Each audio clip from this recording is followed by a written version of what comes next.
Nestlé sent saleswomen dressed as nurses into hospitals across Africa to convince mothers to stop breastfeeding.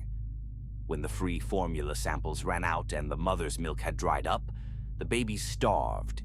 The 1970s, Nestlé aggressively marketed infant formula in developing countries across Africa, Asia, and Latin America.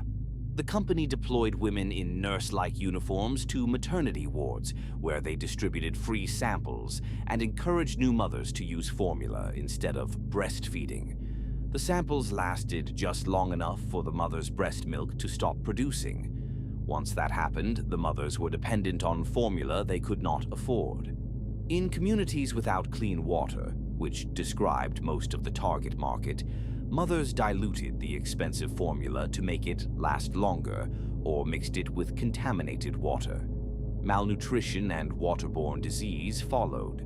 UNICEF estimated that formula-fed infants in these conditions were 6 to 25 times more likely to die than breastfed infants.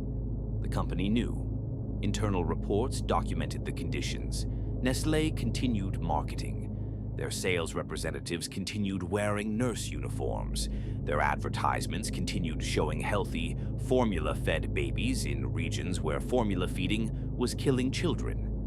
In 1977, a global boycott of Nestlé products began, one of the first international consumer boycotts in history. It lasted 7 years.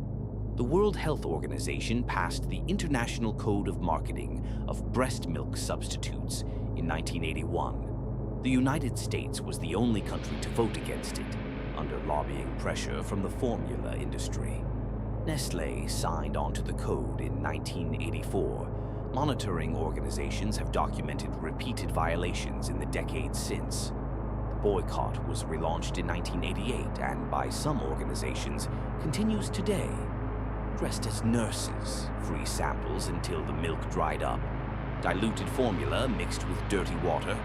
One country voted against the international code designed to stop it. Follow for more cold justice.